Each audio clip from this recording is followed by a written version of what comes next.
Olá, este é o programa MP com você, uma parceria do Ministério Público do Estado do Espírito Santo com a Assembleia Legislativa. O objetivo do programa é aproximar ainda mais o trabalho que é feito por procuradores e promotores de justiça da sociedade capixaba.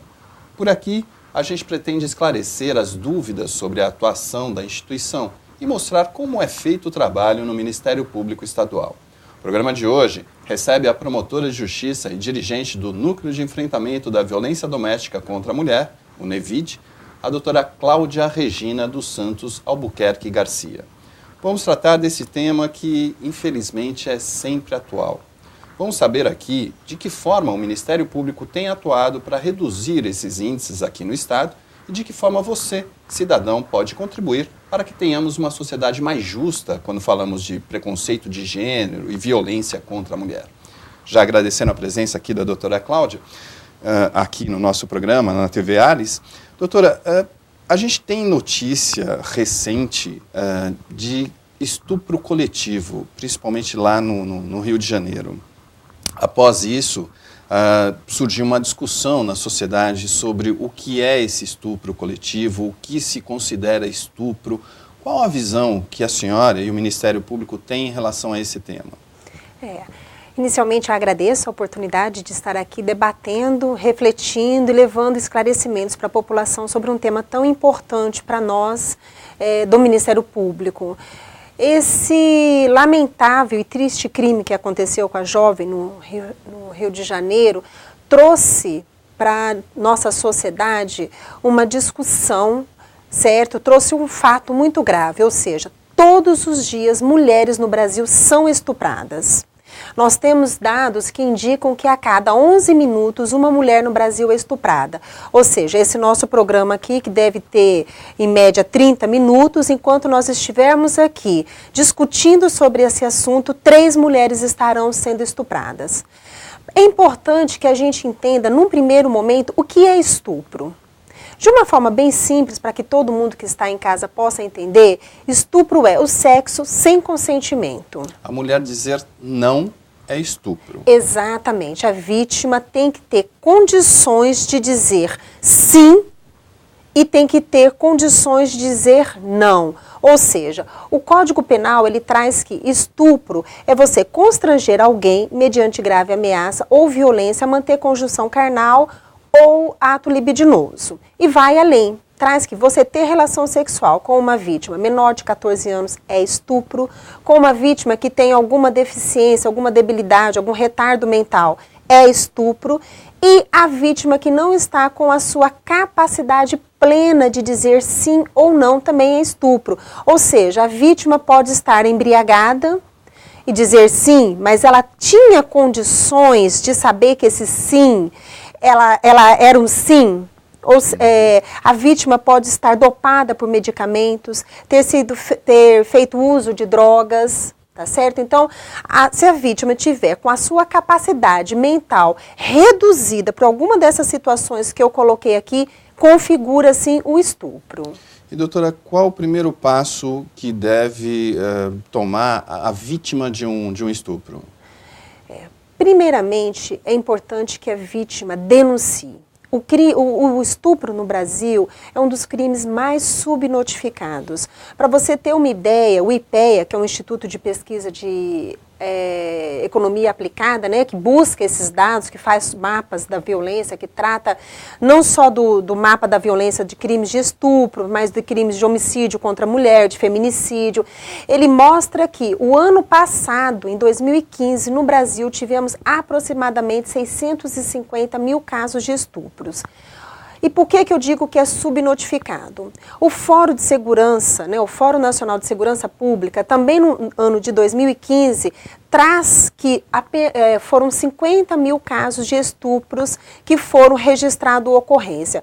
Ou seja, quando a gente pega 650 mil, que é o dado do IPEA, que o IPEA ele busca os seus dados através da saúde.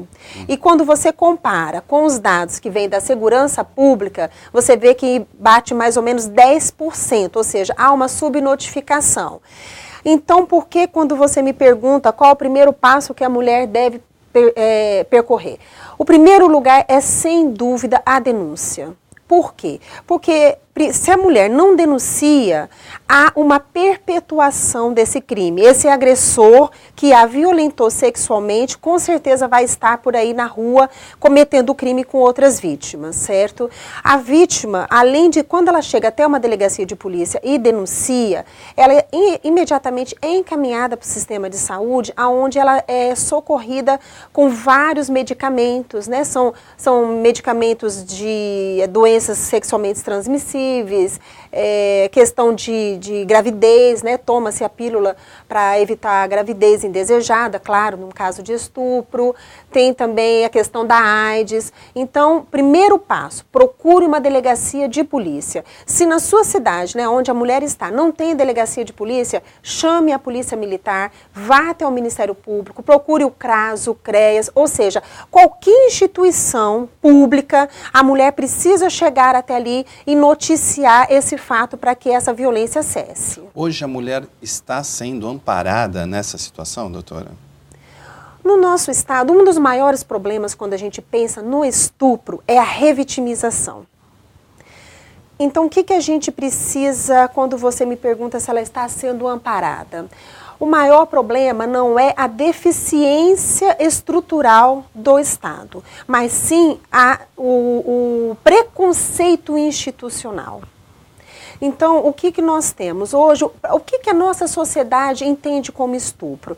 A sociedade ela tem um estereótipo próprio. Estupro é aquele onde o agressor é um monstro, a mulher ela é aquela vítima comportada dentro dos padrões que a sociedade espera de uma mulher comportada e é aquela vítima caída no beco escuro. Então, todas as vezes que a mulher é estuprada fora desse padrão, ou seja, como essa jovem no Rio, que foi estuprada, era uma jovem que faz uso de substância entorpecente, é o que vem sendo noticiado, é uma jovem que tinha feito uso de bebida alcoólica, ela é criticada, ela é julgada juntamente com esse agressor. Ou seja, daí essa dificuldade dos órgãos amparar de uma forma correta para a mulher. Hoje aqui no estado do Espírito Santo, por exemplo, está chegando um programa do governo do estado que é evitando a revitimização através da questão da perícia da mulher. Porque hoje como é que acontece? A mulher chega na delegacia de polícia e ela é encaminhada para o DML. Mas no estado do Espírito Santo nós temos tão somente 5 DMLs. Certo. Então uma vítima, muitas vezes, vamos pegar aqui como exemplo o município de Ecoporanga. A mulher é estuprada e ela tem que vir até Linhares para poder passar pela perícia. Então, veja bem, essa mulher estuprada, a primeira reação que a gente tem é o quê? Tomar um banho, se lavar, se limpar.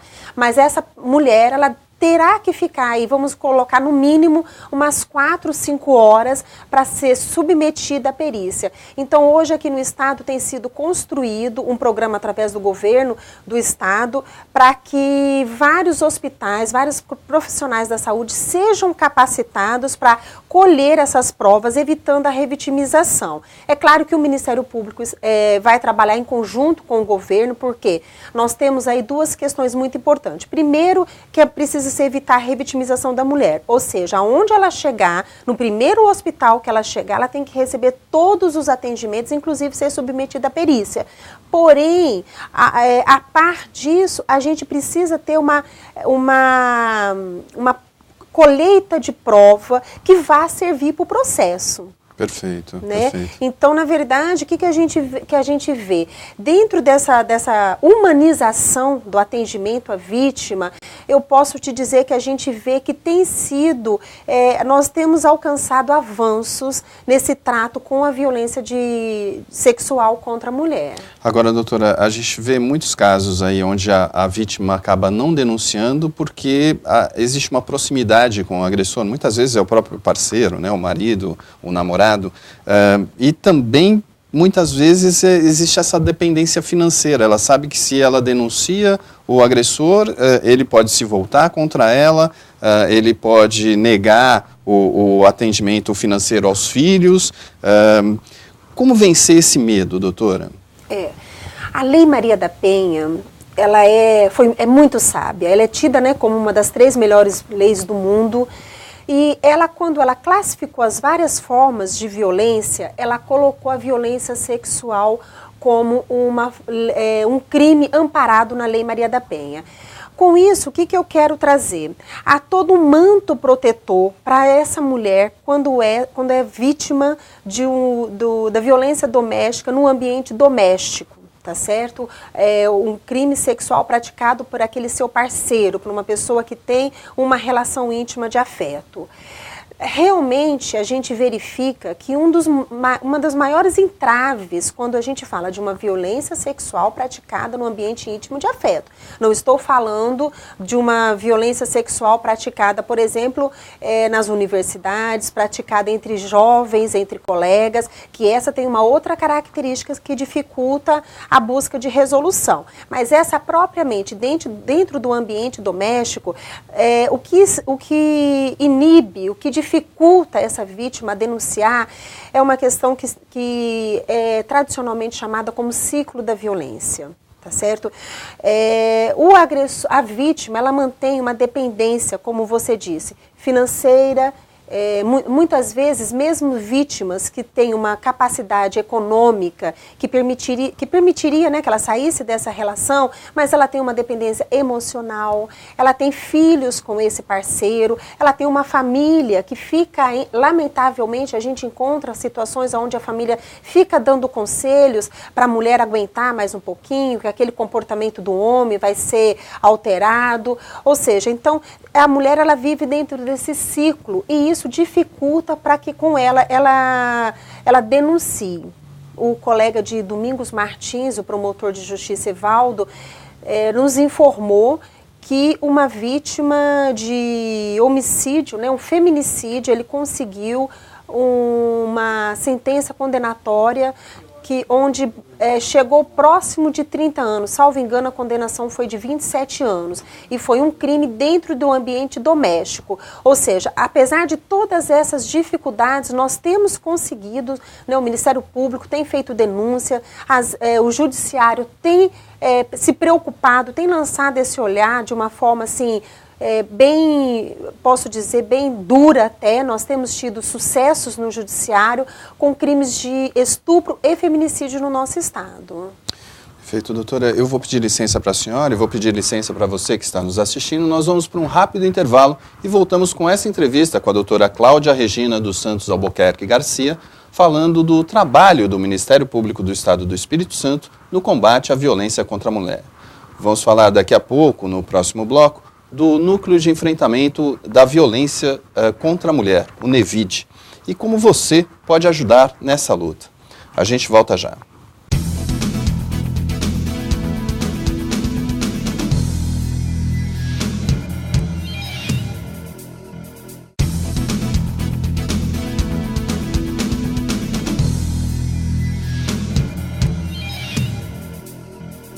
Estamos de volta com o MP com você, um programa do Ministério Público do Estado do Espírito Santo feito para o cidadão capixaba, aqui na TV Alice. Hoje recebemos a promotora de justiça Cláudia Regina dos Santos Albuquerque Garcia, que é dirigente do Núcleo de Enfrentamento da Violência Doméstica contra a Mulher, o NEVID.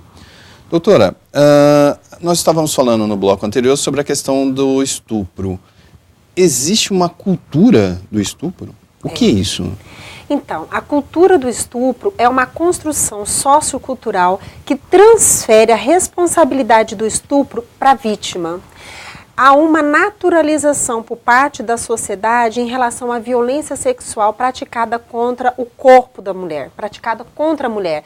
Na verdade, isso tudo é fruto de um patriarcado resquícios, né, da nossa colonização, de uma dominação do macho sobre a fêmea. Ou seja, na verdade, o que nós temos? Uma supervalorização dos papéis desenvolvidos pelo homem. É claro que não há problema de você ter papéis definidos para determinadas categorias da sociedade, para homens ou para as mulheres. O problema não é você ter papéis diferenciados, o problema é você ter supervalorização do papel papel desenvolvido pelo homem, do papel desempenhado pela mulher. A partir do momento que você supervaloriza esse papel, você gera uma marginalização da mulher, você gera violência. E com isso você coloca a mulher subjugada ao homem. E daí há uma perpetuação da violência. Essa cultura do estupro, ela transfere para a vítima. Voltando à sua pergunta aqui inicial, quando você colocou sobre o caso da vítima do Rio de Janeiro, pelas redes sociais nós assim encontramos vários resquícios dessa cultura machista, desse patriarcado. A gente via ali falando que se ela tivesse com uma roupa comportada, ela não teria sido estuprada. Se ela tivesse dentro de casa, a altas horas da noite, ela não teria sido estuprada. Ou seja, você não pergunta para uma vítima de roubo no Brasil o que ela estava fazendo, que roupa que ela vestia no momento em que ela foi assaltada. Mas você pergunta para uma vítima de estupro que roupa ela vestia no momento em que ela foi estuprada. Então a cultura do estupro é isso, a naturalização da violência sexual contra o corpo da mulher. E me parece que essa forma de pensamento ela é muito presente aqui, no estado do Espírito Santo. O Espírito Santo, infelizmente, teve aí já encabeçando esse triste ranking aí, né, de violência contra a mulher. Como é que está essa situação hoje, doutora? Tem melhorado? O Estado do Espírito Santo, até 2 anos atrás, ele configurou nesse lamentável, né, e vergonhoso ranking de primeiro lugar em homicídio de mulheres, certo? Esses são dados do Mapa da Violência de 2013 do IPEA. No Mapa da Violência de 2015, o Estado do Espírito Santo passou para o 2º lugar. Temos indicativos que no próximo mapa nós vamos estar no 3º lugar. É claro que isso não é para comemorar, os números são alarmantes, a violência doméstica no estado do Espírito Santo, o homicídio contra a mulher, o estupro, esses dados, as agressões físicas, psicológicas, patrimoniais contra as mulheres no estado são altíssimas, mas pelo menos quando a gente vê o indicador caindo, é uma demonstração que a nossa política pública começou a encontrar um caminho correto. E doutora, essa origem dessa violência contra a mulher tem uma questão cultural por conta disso, a questão da colonização, talvez? A senhora consegue identificar o porquê disso? O Estado do Espírito Santo hoje, ele consta, tem um mapa que foi feito um ranking entre as 100 cidades brasileiras, que tem mais de 10 mil habitantes, que mais matam mulheres. E nesse mapa de 100 cidades brasileiras, o Estado do Espírito Santo aparece com 11 cidades. Dentre essas 11 cidades, 5 são da Grande Vitória e as outras 6 estão no norte do estado do Espírito Santo. Para você ter uma ideia, ali está Jaguaré, Pinheiro, Baixo Guandu, Linhares, que é uma cidade maior, e Barra de São Francisco. Ficando em Pinheiro, Jaguaré e Soretama, que também aparece, veja bem, uma cidade pequena. No geral, a gente sempre tem aquela tradição de dizer que cidades pequenas é bom de morar, não temos os problemas da cidade grande, né? Não tem a violência. Não tem a violência, mas a gente vê que não é bem assim. Nós agora do Ministério Público, o NEVID, esse ano nós resolvemos concentrar as nossas atividades nesses 11 municípios. Como você disse, será que tem uma característica, a nossa colonização, a nossa cultura? Aparentemente tem alguma influência, sim. Por quê? Como eu te disse, no norte nós temos 6 cidades que aparecem nesse mapa dos 100 mais, e no sul do nosso estado nós não temos nenhuma cidade. Então nós vamos desenvolver todo o nosso trabalho, dessa vez vai estar pautado nessas 11 mais. Nós temos algumas questões, por exemplo, culturais. Domingos Martins. Eu estive no ano de 2015 fazendo a capacitação da Polícia Militar, e o batalhão de lá nos passou a dificuldade de atingir a população pomerana. Eles são muito tradicionalistas, a mulher é vista de uma forma bem, como que eu posso colocar aqui, bem não seria subjugada, mas é aquela família tradicional, onde o homem que determina os passos da família. O comandante de lá na época nos trouxe o seguinte exemplo para você entender a questão cultural no estado do Espírito Santo. Eles estavam numa festa na zona rural e uma mulher começou, esse marido tirou o cinto e começou a dar uma surra na sua esposa. A polícia militar chegou para atender a ocorrência. Sim. Nesse momento, os munícipes começaram todos a falar em pomerano e a própria mulher, naquele primeiro momento, falou, não, ele está certo, foi eu que errei. Ou seja, então tem sim uma marca cultural muito forte. Nós temos também a população quilombola, que nós precisamos estar com elas, mas eu acredito que esse trabalho com as 11 mais, que consta do mapa, vai poder, daqui a um tempo, creio que na próxima vez que eu estiver aqui, nós vamos conseguir melhor detalhar a questão do Espírito Santo. Agora, doutora, aproveitando esse gancho, como é que é o trabalho do NEVID? O que faz o NEVID exatamente? Sim. O NEVID, né, o nosso núcleo, ele existe desde 2009. Só que em 2012 nós tivemos uma nova formação, uma nova conformação. O procurador-geral, então, da época, ele criou subnúcleos, que antes o NEVID ele funcionava na comarca da capital, as ações eram mais concentradas aqui na capital. A partir de 2012, o NEVID passou a interiorizar o trabalho. E qual é a principal atuação? É fomentar políticas públicas, é trabalhar com o colega promotor de justiça da região. Nós temos vários projetos no NEVID. Entre eles eu posso citar aqui o projeto da capacitação da Polícia Militar e da Polícia Civil, que muito nos orgulha. Aliás, ele está agora, foi indicado esse ano no CNMP, entre os melhores projetos do Brasil. O CNMP, só para a gente entender, é o Conselho Nacional do Ministério Público. Isso, e em setembro de 2016 nós teremos o resultado. Esperamos vencer, mas só por ter chegado até uma final como melhores projetos do Brasil, muito já nos alegra. E esse projeto, ele visa o quê? Ele visa sensibilizar o policial militar e civil que trabalha com violência de gênero. Ele visa levar, eu gosto de falar com os policiais que a gente busca desconstruir esses padrões socioculturais, correto? E oferecer elementos, oferecer ferramentas para que no momento que o policial militar e o policial civil vai atender uma ocorrência de violência doméstica, ele tem um olhar diferente. Então esse é um projeto. Nós temos também um projeto muito importante, que é o projeto Educar em Direito das Mulheres, MP e a Comunidade. Com esse projeto, a gente vai até as comunidades e prioritariamente nós estamos com as mulheres. É um projeto onde a gente conversa com um linguajar bem acessível, não usamos o linguajar jurídico que dificulta o entendimento. Nós levamos psicóloga, assistente social, então nós fazemos todo um apanhado da evolução histórica dos direitos da mulher. Depois nós temos a psicóloga que faz uma abordagem de gênero, fala sobre o ciclo da violência, e depois nós temos uma fala do promotor de justiça local, né, daquela comarca, que é o promotor que atua ali, que aí ele vem trazer esclarecimentos dentro da lei para esta mulher.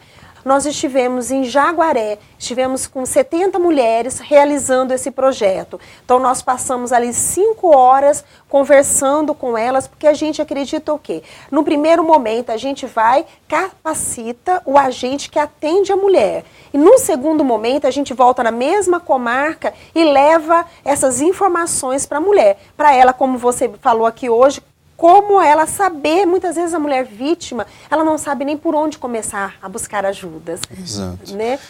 E doutora, além da mulher vítima, quem mais pode denunciar? Qualquer cidadão pode denunciar casos de violência contra a mulher? Sim, excelente. Nós temos alguns telefones, porque a gente sabe que, lamentavelmente, ainda vige na sociedade alguns jargões, né? Em briga de marido e mulher não se mete a colher. Exatamente isso, né? Isso. É o jargão mais comum, né, que a gente ouve. Isso. Mas, como eu te disse, desde 2006, quando a Lei Maria da Penha chegou, é um divisor de água. A partir de 2006, em briga de marido e mulher, o Estado mete a colher, sim. Certo? Então, dentro desse contexto do Estado meter a colher, é obrigação do Estado, a sociedade também pode participar. Então, a gente sabe que as pessoas muitas vezes, elas têm uma relação, né? Aquele homem é um bom vizinho, é um bom companheiro, é um bom amigo ali da sociedade, é um bom funcionário. Então, nós temos telefones que a pessoa que sabe de uma vítima que vem sofrendo violência, ela pode ligar de forma anônima. Nós temos primeiro um telefone nacional, que é o número 180. Esse número, a pessoa liga ali, faz a denúncia, tá certo? E essa denúncia ela é encaminhada para o Ministério Público, para o Judiciário, para a Defensoria, para a Delegacia do município. Nós temos também aqui no estado do Espírito Santo, nós temos o número 181. Que também, da mesma forma que o número nacional, é um disque denúncia anônimo. Além disso, qualquer pessoa pode procurar o Ministério Público e falar, olha, eu sou vizinha de uma senhora que eu vejo ela sendo vítima diuturnamente, leva lá os seus dados, pode chegar à delegacia. Hoje, qualquer um do povo pode, sim, denunciar um caso de abuso. Perfeito. E, doutora, infelizmente nosso tempo está acabando. Eu gostaria que a senhora deixasse uma mensagem para quem está nos assistindo. O que eu sempre falo é, mulheres, denuncie, sociedade se comprometa, se envolva, denuncie. A gente precisa lutar contra a violência praticada contra a mulher. Para a gente conseguir um basta violência, para a gente respeitar o direito da mulher viver sem violência, é necessário que as mulheres denunciem. Nosso tempo acabou, encerramos aqui essa edição do programa MP com você, uma parceria do Ministério Público do Estado do Espírito Santo com a Assembleia Legislativa, por meio da TV Alice. A nossa entrevistada de hoje foi a dirigente do Núcleo de Enfrentamento à Violência Doméstica contra a Mulher, o NEVID, a promotora de justiça Cláudia Regina dos Santos Albuquerque Garcia, a quem agradecemos a presença aqui nos estúdios da TV Alice. Obrigada. E a gente lembra que você pode fazer a sua crítica, dar a sua sugestão para o MP com você, enviando e-mail para imprensa@mps.mp.br. Visite também a nossa página no Facebook e fique por dentro do que a instituição tem feito em prol do cidadão capixaba. O endereço é facebook.com/MP Espírito Santo, tudo junto. Eu sou Rubem Rochel e este é um trabalho da Assessoria de Comunicação do Ministério Público do Estado do Espírito Santo. Até o próximo programa.